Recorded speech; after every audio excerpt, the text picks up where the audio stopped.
तो ये कहते हैं कि एक तरह की ये ड्रेस हो सब लोगों की, एक धर्म को आप फॉलो करें, एक आपकी कल्चर होनी चाहिए, एक आप जो है खान पान एक होना चाहिए, भाषा एक जैसी होनी चाहिए।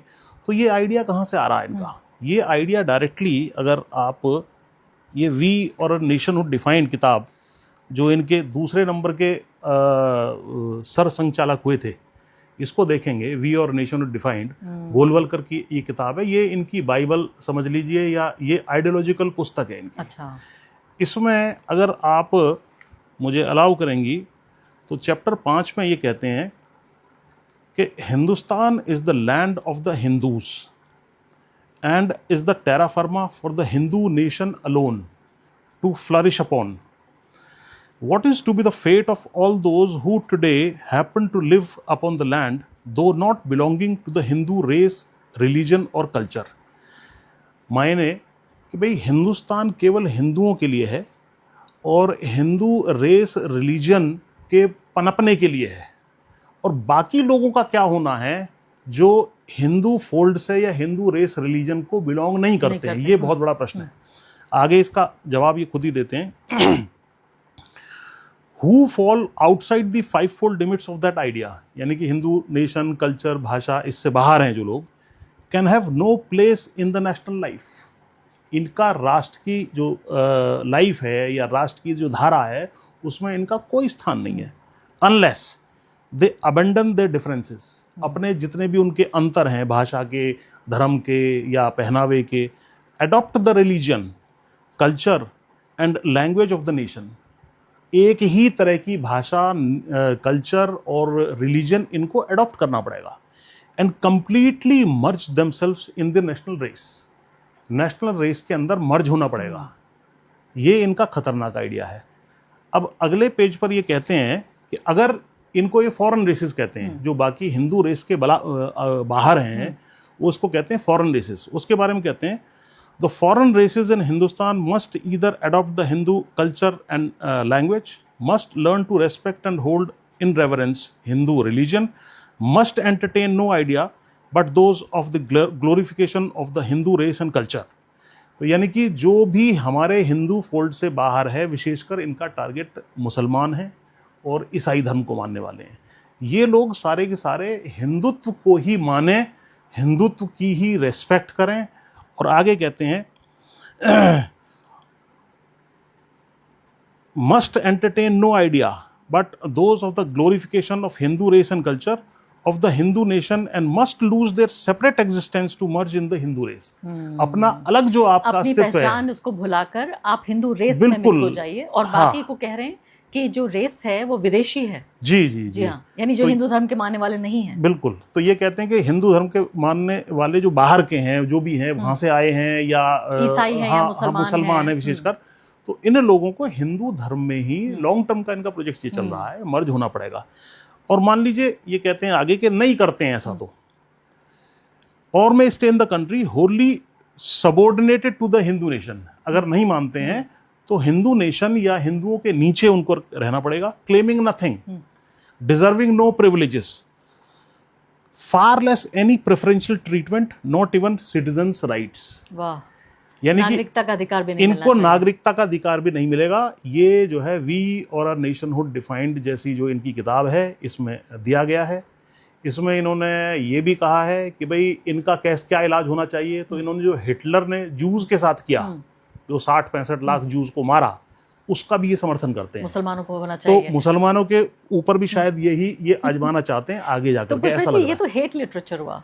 आप सोचिए इस तरह की चीजों को छपने की इजाजत दी जा रही है, जो सीधे तौर पर ये कह रहे हैं कि अगर आप ऐसा नहीं करेंगे, सिर्फ इतना रह गए कि हिंसा का इस्तेमाल आपके खिलाफ किया जाएगा। क्योंकि दो ये वही है ना, नागरिकता की ग्रेडिंग कर रहे हैं कि हिंदू फर्स्ट क्लास इंडियन होंगे और बाकी सब थर्ड क्लास इंडियन होंगे। तो आप ये कह रहे हैं कि ये जो 7 धाराओं का जिक्र मोदी जी ने किया, ये गोलवलकर की किताब से आया? पहला तो ये सांस्कृतिक वाली बात आ गई, ठीक, जो मैं सांस्कृतिक वाला इन्होंने कहा कि सांस्कृतिक नक्सलवाद कहता हूँ मैं इसको, कि सांस्कृतिक रूप से सभी लोगों को एक ही धर्म में लाना है, या नहीं आए तो हमारे नीचे रहिए, आपके कोई प्रिविलेजेस नहीं होंगे, कोई आपको सिटीजन्स के राइट्स नहीं मिलेंगे। अब आप इसके अलग अलग प्रारूप लगातार देख रहे हैं। SIR के माध्यम से बंगाल में क्या हो रहा है, मुख्य रूप से मुसलमानों के वोट काटे जा रहे हैं। तो वोट का अधिकार उनसे धीरे धीरे छीना जा रहा है। उनकी एनआरसी या सीए के माध्यम से क्या किया गया, उनकी जो नागरिकता है उसके ऊपर प्रश्न चिन्ह खड़ा कर दिया गया है। तो ये दोनों ही चीज़ें जो इनका आइडिया है उसी की तरफ ये धीरे धीरे बढ़ते चले जा रहे हैं। तो इस तरह की इन्होंने बात की है। तो ये सांस्कृतिक रूप से जो है नक्सलवाद मैं कहता हूँ, तथाकथित नक्सलवाद जो इन्होंने कहा है, ये सांस्कृतिक नक्सलवाद है। अब दूसरा जो बिंदु है इनका है वो राष्ट्रीय नक्सलवाद। राष्ट्रीय नक्सलवाद से मेरा अर्थ ये है कि भाई आप ये कहते हैं कि हम बहुत बड़े राष्ट्रवादी हैं और हमें वोट दो, हमें सत्ता सौंपो। अब राष्ट्रवाद की जहाँ तक बात आती है तो जब आप कहते हैं कि हम चीन को लाल आंखें दिखा देंगे, तो वहाँ आप चीन आपकी ज़मीनों पर लगातार कब्जा करता चला जा रहा है, उस बात को दबा करके बैठे हुए हैं। बाहर से कोई विदेशी ताकत, ट्रंप जैसा यूएसए का जो प्रेसिडेंट है, वो आपको धमका दे तो आप ईरान से या रशिया से तेल खरीदना बंद कर देते हैं। तो ये ऐसे ही ऑपरेशन सिंदूर में किस तरीके से, अगर आप कह ही रहे थे कि भाई हमने घुटनों पे ला दिया था पाकिस्तान को 3 दिन में, तो आप पीओके को वापस लेके आते, आप उनके 4 हिस्से करते, कुछ तो ऐसा करके दिखाते। तो आपने जो दुश्मन घुटने पे आ गया उसको माफ क्यों किया? इसका अर्थ ये हुआ कि आपको सीधा सीधा इंस्ट्रक्शन मिली ट्रंप के द्वारा, आदेश ले रहे हैं। हाँ, आप वहां से आदेश ले रहे हैं, उसके अनुसार आप चल रहे हैं। तो इनका राष्ट्रवाद जो है टोटल फर्जी साबित हो गया है। तो ये मैं 2 बिंदु मैंने आपको, सांस्कृतिक और राष्ट्रवाद। तीसरा इनका जो धार्मिक नक्सलवाद है वो भी बहुत इंपॉर्टेंट है। धार्मिक नक्सलवाद से मेरा अर्थ ये है कि एक धर्म को, विशेषकर मुसलमानों को और ईसाइयों को इन्होंने टारगेट बनाया हुआ है और मस्जिद को ढा करके मंदिर स्थापना कर दी और मंदिर को संस्थागत रूप से, क्योंकि वहाँ पर चढ़ावा आता रहेगा, तो उसकी लूट मची हुई है। ये इनका धार्मिक नक्सलवाद है कि दूसरे के जो धार्मिक स्थल हैं वो उनमें क्या विवाद थे क्या नहीं थे उसमें मैं नहीं जा रहा, लेकिन ये तो सच्चाई है कि वहाँ पर मस्जिद खड़ी हुई थी, जो बाबरी मस्जिद है, उसको तोड़ा गया, ये भी एक सच्चाई है। लेकिन वहाँ राम पैदा हुए थे कि नहीं हुए थे, इसका कोई एविडेंस तो आज तक अदालत ने भी नहीं कहा। जी, अदालत भी ये साबित नहीं कर सकती। सिर्फ उन्होंने ये कहा कि भाई देखिए ये टाइटल सूट का मामला है, मतलब जायदाद किसकी है, जमीन पर किसका कब्जा था, जिसका कब्जा था उसको जायदाद दे दी गई। जी। तो ये इनका जो है धार्मिक नक्सलवाद चल रहा है इस देश के अंदर। अगर ये नक्सलवाद की बात करते हैं, दिमागी नक्सल की, तो ये आइडियोलॉजिकल नक्सलवाद इनका है जिसमें ये 3 धाराएं हैं। ये एक बिंदु इनका हो गया। चौथा है इनका शैक्षणिक नक्सलवाद। शैक्षणिक नक्सलवाद का मतलब है कि सभी लोगों के ब्रेन को वॉश करने के लिए सारी शिक्षा व्यवस्था को, जो साइंटिफिक टेम्पर की बात नेहरू जी ने की थी, उससे हटा करके और अपने तंत्र को इस तरीके से वहाँ नीचे से प्रोफेसर से लेकर के वाइस चांसलर, संघी मानसिकता के जो इन्हीं नक्सलवादों को फैलाते हैं, जो मैं एक एक बिंदु बताऊंगा आपको, उनको वहाँ पर जो है बैठा दिया गया है।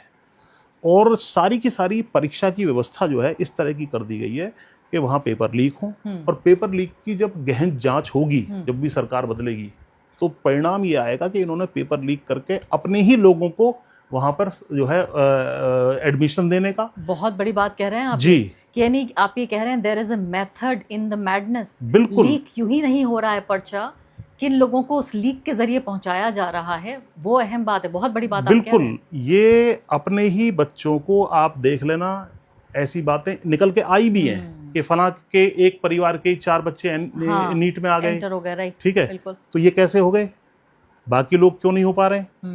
20 लाख जब वहाँ कम्पीट कर रहे हैं तो इन्हीं के बच्चे 4 कहाँ से? ये सिर्फ फाइनेंशियल करप्शन नहीं है। फाइनेंशियल करप्शन तो एक पार्ट है इसका, पैसा भी वसूल रहे हैं बाकी लोगों से, लेकिन उसको सेलेक्टिवली अपने बच्चों को लीक करा करके, दिखा करके उनका सिलेक्शन एडमिशन्स में भी, कॉलेजेस में भी और नौकरियों में भी। और ये इसकी तरफ हालांकि हैं तो ये बाबा रामदेव इनके व्यक्ति संघी मानसिकता के, लेकिन उनको भी हवा कुछ बदलती हुई दिखाई दे रही है। तो उन्होंने क्या कहा, अभी 2-3 दिन पहले उनका बयान आया है कि इंटरव्यूज में आप 99% अपने लोगों को, अपने कास्ट के लोगों को भर देते हैं। और ये अगर वास्तविक जांच सिविल सर्विसेज की भी हो जाए, यूपीएससी की जो मैं बात कर रहा हूँ, जिससे सबसे बड़े आईएएस, आईपीएस और तमाम सेवाओं में बच्चे हमारे जाते हैं, निश्चित रूप से ये निकलेगा कि पेपर लीक भी हो रहे हैं अंदर अंदर, जिसका जानकारी पब्लिक में नहीं है, क्योंकि चोरी बहुत जगह होती है। डॉक्टर कौन बनेगा, इंजीनियर कौन बनेगा, सिविल सर्वेंट कौन बनेगा, प्रोफेसर कौन बनेगा, वाइस चांसलर कौन बनेगा, यानी सिर्फ प्रधानमंत्री कौन बनेगा इस तक की बात नहीं है। इतने छोटे स्तर से ये लोग सब चीज़ों की स्क्रीनिंग कर रहे हैं? बिल्कुल बिल्कुल, ये अपने लोग इन्होंने हर जगह बैठा दिए हैं, अपने लोगों को वहाँ पर पद देते हैं, उन्हीं के बच्चों को या जो लोग इनके संघ के जो है शाखाओं में जाते हैं और बड़े पदों पे पहुँच चुके हैं, तो उन्हीं के बच्चों को आगे प्रमोट करते हैं ये। तो ये सिलेक्शन में भी और पढ़ाई में भी ये वास्तविक बहुत बड़ा जो है स्कैम इस देश के अंदर चल रहा है। तो ये एजुकेशनल नक्सलवाद ये है शैक्षणिक नक्सलवाद, एजुकेशनल नक्सलवाद। तो 3 तरह के 4 तरह के नक्सलवाद मैंने आपको बताए। इसी तरीके से इनका चल रहा है आर्थिक नक्सलवाद। आर्थिक नक्सलवाद का अर्थ ये है कि नोटबंदी कर दो, जीएसटी ले आओ, छोटे व्यापारियों को खत्म करो और सारे देश का पैसा अदानी अंबानी अपने क्रोनी कैपिटलिस्ट की तरफ को डाइवर्ट कर दो, ताकि वो तुम्हें फंडिंग करते रहें और तुम्हारी सत्ता लॉन्ग टर्म तक जो है कायम रहे। तो ये इस तरीके से इन्होंने पूरी जो है एक धारा नक्सलवाद की अलग अलग क्षेत्रों में बाहर रखी है। तो चाहे सांस्कृतिक हो, चाहे राष्ट्रवादी हो, धार्मिक हो, शैक्षणिक हो, आर्थिक हो, तो ये सारे के सारे जो है इनके जो है नक्सलवाद के अलग अलग रूप हैं। और इसका तो जिक्र राहुल गांधी ने भी किया जी। छोटे कारोबारियों की आप बात कर रहे हैं, उन्होंने यही कहा कि देखिए ये तो असली सपोर्ट नेटवर्क होता था आरएसएस और बीजेपी का, किस तरह से डीमोनेटाइजेशन के जरिए छोटे कारोबारियों को खत्म करके कि सिर्फ और सिर्फ ये बड़े बड़े कारोबारी बचेंगे। बिल्कुल बिल्कुल। अभी ये जो आप देखेंगे, ये जो सारे के सारे गिग वर्कर्स और ये जो ऑनलाइन सब सामान मिल रहा है, तो ये बड़े बड़े लोग हैं, अमेरिका की बड़ी कंपनीज़ हैं, यहाँ की बड़ी कंपनीज़ हैं। इन्होंने सारे जो किराना व्यापारी और छोटे छोटे दुकानदार थे, इनके सारे व्यापार को कब्जे में ले लिया है और वो बहुत ज़्यादा परेशान है, छोटे व्यापारी। हालांकि शुरू में छोटे व्यापारी ही वो वर्ग था जिन्होंने भाजपा को और आरएसएस को ज़्यादा सपोर्ट किया। अब ये सारे के सारे खुद मारे जा रहे हैं। ये बात भी राहुल गांधी जी ने कहा जी। हालांकि राहुल गांधी जी ने जो एक बात और कही कि मैं विचारों की अभिव्यक्ति में अगर कोई बात आएगी तो मैं आरएसएस की भी रक्षा करूंगा, उनके इस अधिकार की। क्या सही थी ये बात? मैं इससे कतई सहमत नहीं हूँ। फिर तो ये किताब भी छपनी चाहिए जो हमारे सामने। मैं बता रहा हूँ, मैं कतई सहमत नहीं हूँ और मेरी सलाह मान लो या चेतावनी मान लो राहुल गांधी के लिए साफ तौर पर, आपको नेहरू जी की या अपनी दादी इंदिरा गांधी की, पिताजी राजीव गांधी की गलती नहीं करनी है। देश जो है सत्ता परिवर्तन चाह रहा है, आप प्रधानमंत्री बनेंगे, ये बात ठीक है, लेकिन आते ही आपको सबसे पहले आरएसएस के कागज मांगने हैं। आरएसएस की इतनी संपत्ति कैसे बनी, आरएसएस की फंडिंग कहाँ से हो रही है? ये जो सबके कागज मांगते घूम रहे हैं, सबकी फंडिंग प्रश्न पूछते हैं कि भाई किसान आंदोलन है तो कौन फंडिंग कर रहा है, युवा आंदोलन कौन फंडिंग कर रहा है, सीए में कौन बिरयानी खिला रहा है, ठीक है, यहाँ शाहीन बाग में जो आंदोलन हुआ था उसमें कौन पीछे था, बाहर से कैसे फंडिंग आ रही है। तो हमें ये देश को जानना का पूरा अधिकार है कि भाई आरएसएस का रजिस्ट्रेशन कहाँ है और क्यों नहीं होगा, आरएसएस की इतनी संपत्ति कहाँ से बन गई, वे अवैध बनी है तो उनको पकड़ो, उनकी जांच हो, उनको जेल में डालने का काम हो। हालांकि कर तो रहे हैं जो कर्नाटका में खासकर गृह मंत्री हैं प्रियंक खड़गे। मुझे लगता है कि पिछले 10 साल में राहुल गांधी के बाद मैंने इतनी मुखर आवाज़ तो किसी की सुनी नहीं है। देखिए, उन्होंने कागज अवश्य मांगे हैं, तो लेकिन ये राष्ट्रीय स्तर का मुद्दा होना चाहिए। ये राष्ट्रीय स्तर का मुद्दा है, केवल कर्नाटक में करने से नहीं होगा, ये सारे देश में। मेरी तो सोच ये है कि इस संगठन को डिसबैंड किया जाए, डिसमेंटल किया जाए, इसकी संपत्तियों को जब्त किया जाए, इसकी मेंबरशिप। अरे गोडसे ने आप गांधी को मार दिया, बाद में आपने डिनाई कर दिया ये हमारा मेंबर नहीं है क्योंकि आप रजिस्टर्ड नहीं है। धीरेन्द्र झा की किताब आई है गोलवलकर के ऊपर, उसने साफ कहा है कि इन्हीं का मेंबर था और ये अपने मेंबर्स के माध्यम से इस तरह की हरकतें कराते हैं, बाद में उसको डिसोन कर देते हैं। तो ये संगठन बहुत ही जहरीला संगठन है। और ये जो मानसिकता मैंने वी और नेशनहुड डिफाइंड वाली बताई, जिसमें ये मुसलमानों को, ईसाइयों को, सिखों को, किसानों को या इस तरह की जातियां, दलितों को आरक्षण के माध्यम से एक सामाजिक जो वो चल रहा है, वो भी है इसका बिंदु, सामाजिक नक्सलवाद। सामाजिक नक्सलवाद ये है कि समाज के कुछ लोगों के अधिकारों को समाप्त करना है हमें। ये इसमें भी जिक्र किया है इन्होंने कि वर्ण व्यवस्था ही होनी चाहिए, वही सबसे उत्तम है, यानी ब्राह्मण, क्षत्रिय, वैश्य, शूद्र, वही व्यवस्था लानी है हमें। ये इनका प्रोजेक्ट का हिस्सा है। अभी ना दिखाई दे रहा हो हिंदुस्तान को, आगे आकर के ये भी होगा। और नहीं, तभी तो वो कह रहे हैं कि अगर आप रह भी रहे तो शर्त ये होगी कि आपको ग्लोरिफिकेशन करना होगा हिंदू धर्म का, और यानी कि उसका एक तरह से महिमा मंडन करना होगा।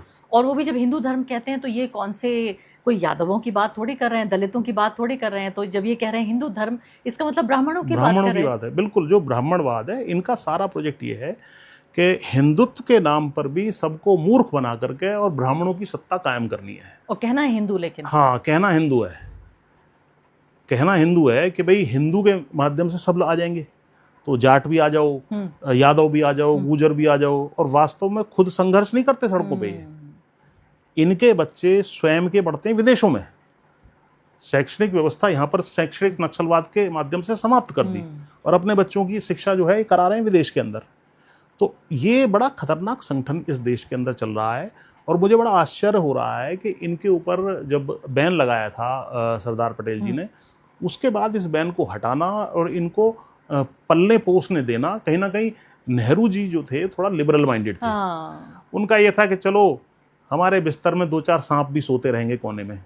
लेकिन जी, राहुल गांधी पे भी इतना कोई विश्वास नहीं कर रहा है कि राहुल गांधी कोई बहुत अग्रेसिव कदम उठा पाएंगे। कल को अगर सत्ता परिवर्तन भी तो होता है, तो मुझे लगता है कि ये लोग बस खामोश हो जाएंगे थोड़ी देर के लिए, जैसे इनकी आदत है कि फिर अंडरग्राउंड चले जाएंगे, लेकिन इन पे कोई एक्शन होगा मुझे नहीं लगता।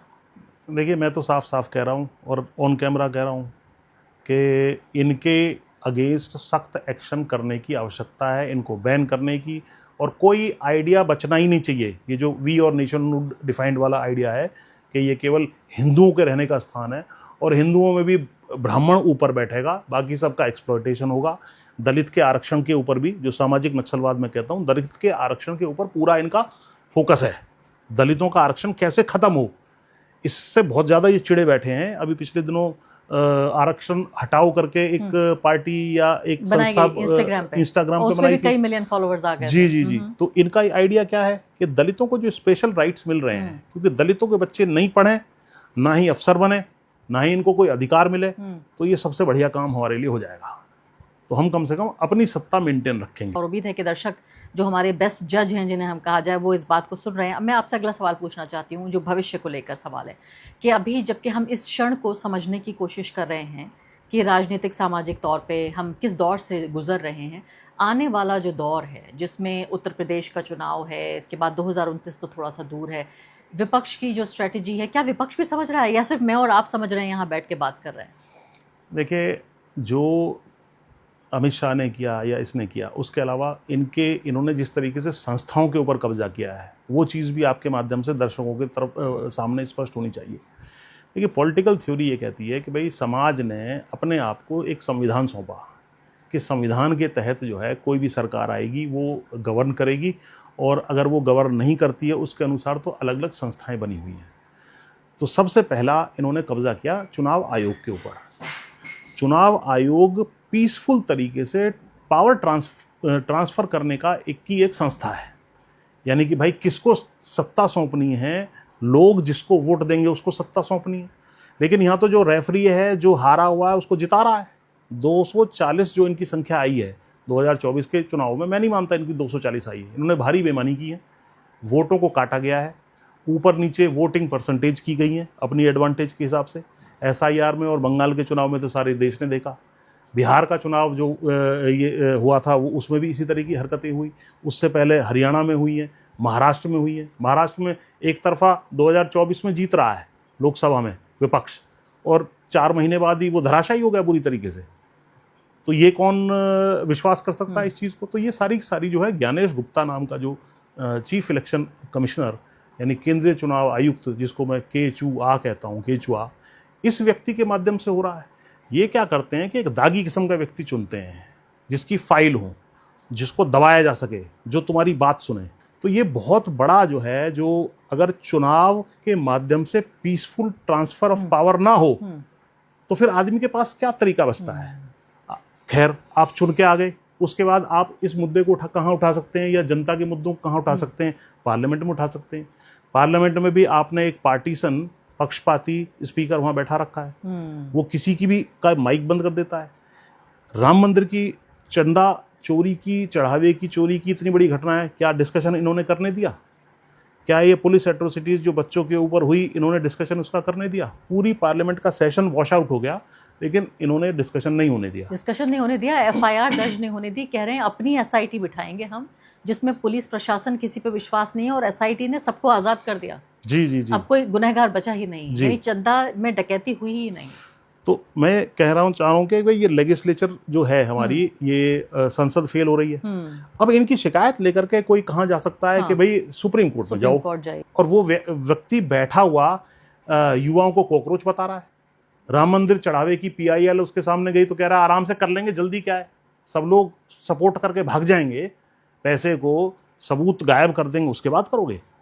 कुछ लोगों ने कहा भाई ये बच्चों पे एट्रोसिटीज हुई हैं, इसके वीडियोज हैं, भाई हमारे पास टाइम नहीं है। अरे श्रीमान जी, आपके पास टाइम नहीं है तो इस्तीफा दे करके निकल लो। एक जज आपका कहता है कि देखो 27 लाख आदमी को वोट काट दिए SIR में, क्या हो गया, अगली बार वोट देना। मेरे जैसा कोई वकील वहां होता तो मैं कहता श्रीमान जी आपकी मतलब चुनाव तो 5 साल बाद है, तो आपकी तनख्वाह भी 5 साल बाद क्यों ना दे दी जाए। देश में मजाक हो रहा है। तो इन्होंने जुडिशरी के ऊपर भी कब्जा कर लिया है, लेजिस्लेचर के ऊपर कब्जा हो गया, जुडिशरी के ऊपर कब्जा हो गया, सरकार इनकी खुद की बनी हुई है, उसमें तरह तरह के कर रहे हैं, और इस सबके ऊपर पर्दादारी डालने का जो काम है वो मीडिया कर रहा है। तो मीडिया भी कैप्चर हो गया। तो चारों स्तंभ जो लोकतंत्र के हैं उनके कब्जे में आ गए। तो अब इनके सामने क्या चारा है, विपक्ष क्या करेगा? अब विपक्ष के पास क्या चारा बचता है? अब विपक्ष कह रहा है कि अभी राहुल गांधी ने जो स्टेटमेंट दिया था जिस दिन संसद, ये 13 तारीख को, उन्होंने कहा था कि साहब मैं इनकी नींद हराम कर दूंगा, इनको इस्तीफा देना पड़ेगा अमित शाह और मोदी को, ऐसा एक बयान आया। आप ये समझ लीजिए राहुल गांधी जी, ये किसी हालत में भी, इनकी चमड़ी भी मोटी है, इनकी दमड़ी भी मोटी है, किसी हालत में आपके कहने से इस्तीफा नहीं देंगे। ये फिजिकली उठा करके भगाए जाएंगे। एक ही तरीका बच रहा है अब देश के अंदर, जब जुडिशरी आपकी ना सुने, पार्लियामेंट आपकी ना सुने, और चुनाव आयोग इनका पिट्ठू बनकर बार बार इन्हीं को जिताए, तो आप ये सोच रहे हो 2029 में जो है लेवल प्लेइंग फील्ड होगा, आपको दोबारा आने का जो है मौका दे दिया जाएगा, फिर बेईमानी कर लेंगे। फिर आप क्या करोगे? जब बेईमानी हो रही है तो फिर आपके पास यही चारा बचता है कि आप जो, मैंने ये स्टुअर्ट मिल की किताब में लाया हूँ, आपके दर्शक देख सकते हैं, ऑन लिबर्टी जी, ये बहुत ही जो है फंडामेंटल किताब है। ये कहता है कि अगर सरकार कोई भी वो जो है कानून के हिसाब से ना चले, संविधान के हिसाब से ना चले, नागरिकों के अधिकारों को कुचलने का काम करे, तो उसके खिलाफ स्पेसिफिक रेसिस्टेंस या जनरल रिबेलियन कर देना चाहिए, वो जस्टिफाइड है। तो आंदोलन हुआ तो अभी जंतर मंतर जी, आंदोलन हुआ, लेकिन उसको कुचलने का काम किया। आंदोलन के बाद वो बच्चे थोड़े से जो है इमेच्योर थे या जैसा भी जल्दबाजी में, उनको कहना चाहिए था कि भैया 20 तारीख तक का हिसाब हुआ है इसके इस्तीफे से, धर्मेंद्र प्रधान के। 20 तारीख का हिसाब कब होगा? 20 तारीख को जो अपराध किया है वो होम मिनिस्टर ने अपराध किया है, होम मिनिस्टर इस्तीफा दे जब तक हम यहाँ से नहीं जाएंगे। तो अब मेरी सलाह तो ये है कि अगले चुनाव का इंतजार करने से पहले, 3 साल दूर है, 3 साल में किस राजा का राज, क्या ये नया गणित कर दें, क्या ये नया पुलवामा खेल दें और कोई गेम खेल दें?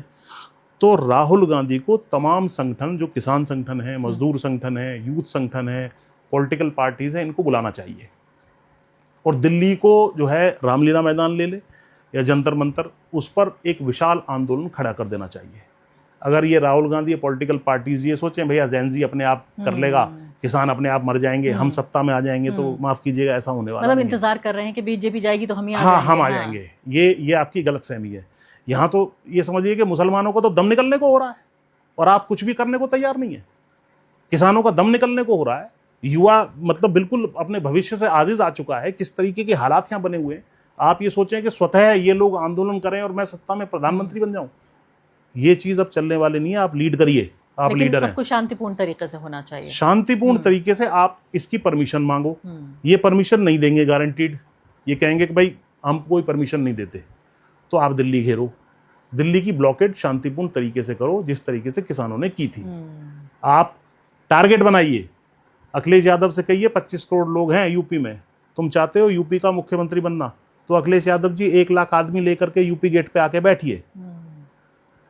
सचिन पायलट, तुम कह रहे हो मैं बनूंगा वहां का मुख्यमंत्री, लाओ 40-50 हजार आदमी राजस्थान से।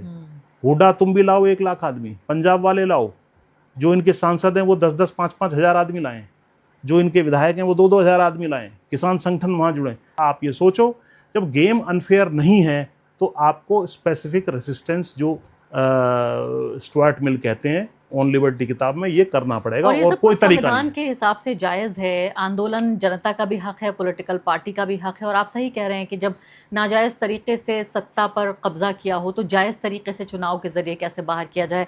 बहुत बहुत शुक्रिया आपका पुष्पेंद्र जी। बातें तो बहुत थी, बहुत सारे मुद्दे आपसे चर्चा में करने थे। मुझे लगता है इसका पार्ट 2 हमें ज़रूर करना चाहिए। बहुत बहुत शुक्रिया आपका। धन्यवाद।